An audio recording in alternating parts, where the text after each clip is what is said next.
En la calle Pino Suárez había una casa vieja y abandonada, en donde la gente solía oír ruidos. También decían que de ese lugar salían llamaradas y rarezas parecidas. Muchos asumieron que ahí había un tesoro enterrado, y, aunque han excavado, nadie lo ha encontrado. Unos amigos míos se pusieron de acuerdo.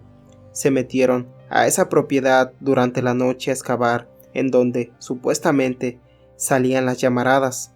Abrieron un pozo muy hondo porque la tierra había sido removida antes, y siguieron excavando hasta que hallaron una losa muy grande, con forma cuadrada.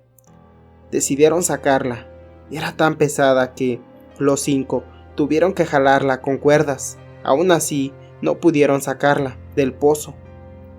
Como la desplazaron, pudieron ver que debajo de esa losa había muchas piedras apiladas. Las quitaron, pasándolas de mano en mano. Estuvieron haciendo esto hasta las 3 o 4 de la mañana. Cuando finalmente sacaron todas las piedras, encontraron en el fondo un gran cajón de madera, ya picado por la polilla, cerrado, con un candado oxidado. Con un golpe de pico rompieron la tapa del cajón. Aluzaron adentro. Estaba lleno de grandes monedas de oro, de las que sí valían. Por eso se abalanzaron para agarrar cuanto pudieran. Se echaban las monedas en las bolsas del pantalón e incluso se quitaron las camisas para hacer bultitos. Uno propuso que sacaran todo y lo repartieran en partes iguales. 2 dijeron que sí y 2 que no, pues cada uno era dueño de lo que había tomado. Discutieron hasta que casi llegaron a los golpes. De pronto, el tesoro desapareció. Dicen que todas las monedas se volvieron carbón, las que todavía estaban en la caja, las que se habían guardado en las bolsas, las que habían echado en las camisas, hasta las que traían en las manos. Se pusieron a llorar de tristeza y luego 2 se pelearon porque uno le echó la culpa al otro argumentando que, a causa de la envidia, el oro se volvió carbón. Hace muchos años que esto pasó. Tiempo después, demolieron la casa y construyeron un negocio. Pero algo aprendimos de esta anécdota. La envidia es capaz de desaparecer el mayor de los tesoros.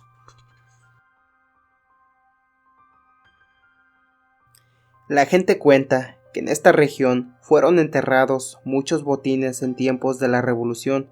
Un general, por ejemplo, enterró cajones con oro y joyas en algún lugar de la sierra, pero murió sin decirle a nadie. Se llevó su secreto a la tumba. También dicen que abajo de la iglesia hay un túnel y un tesoro, aunque no es el más rico de todos. Se cree que el mayor tesoro está en el cañón de Namurachi, en donde hay muchos misterios. En las cuevas del cañón vivieron los tarahumaras. Ellos no las hicieron, pues son muy antiguas. Se dice que las crearon los gigantes, que habitaban la tierra mucho tiempo antes que nosotros. Desaparecieron con el diluvio porque Dios los castigó, pero dejaron rastros como sus casas en las cuevas de Namurachi y también raros tesoros. Algunos dicen que los gigantes prefirieron vivir en las profundidades de la tierra y que entraron a ellas por la boca de una cueva. Quizá un día van a volver a reclamar sus antiguas moradas, pero como estaban deshabitadas, los antiguos tarahumaras se fueron a vivir a las cuevas de Namurachi, hasta que los españoles comenzaron a perseguirlos. Huyeron más lejos, a la sierra, en donde pudieron vivir alejados de la esclavitud y los trabajos forzados. Cuentan que frente a la plaza de San Marcos vivía un acaudalado comerciante que solía donar a la parroquia grandes cantidades de dinero, pues se trataba de un hombre devoto. Era muy respetado y ofrecía fiestas memorables.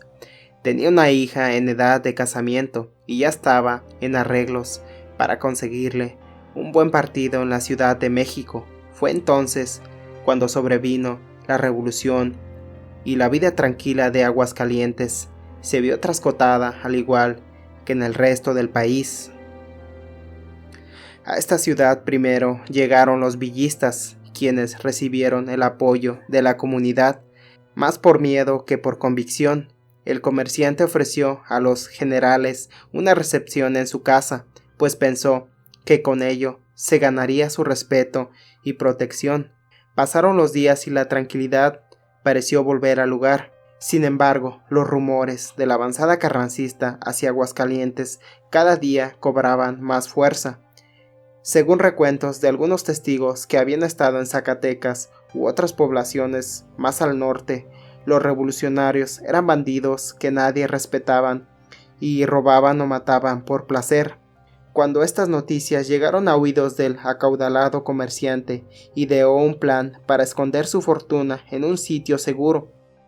Sin que nadie entendiera después la razón, pidió a varios de sus empleados que esa misma noche armaran un alboroto lejos de la plaza de San Marcos. El comerciante logró su propósito, pues, en el desorden, los habitantes de los alrededores salieron a ver de qué se trataba.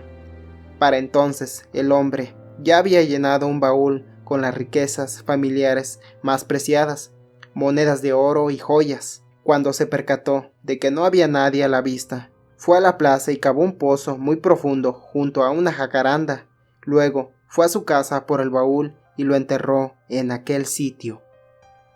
A petición suya, su hija lo acompañó porque deseaba que ella fuera testigo del lugar exacto donde quedaría escondido el tesoro. Unos días después de aquel suceso, la ciudad sufrió los embates carrancistas. Muchos ricos ya habían huido, buscando refugio en otros destinos, y el comerciante no fue la excepción. Huyó con su familia a la Ciudad de México, con la esperanza de regresar a la primera oportunidad, pero la lucha armada duró tanto tiempo que desistieron de volver, al igual que muchas familias más. El comerciante casó a su hija con el buen partido de la Ciudad de México. Siempre le recordó que en Aguascalientes, debajo de aquella jacaranda, estaba su herencia, y que podía usarla cuando lo necesitara. Pasaron los años, y el hombre murió. Su hija nunca tuvo necesidad de recuperar el tesoro, pero sí quiso hacerlo por los recuerdos de su juventud y de su familia guardados en aquel baúl. Cuentan que un día llegó a Aguascalientes y fue directamente a visitar la casa familiar, que ya pertenecía a otros dueños. Llevó a su marido y a sus hijos, ya crecidos, a conocer la iglesia de San Marcos, así como el lugar donde estuvo el comercio de su padre. Después caminó sola por la plaza para localizar el punto exacto donde aquella noche su padre enterró el baúl. Dicen que la mujer lloró sentada en una banca porque la jacaranda ya no existía.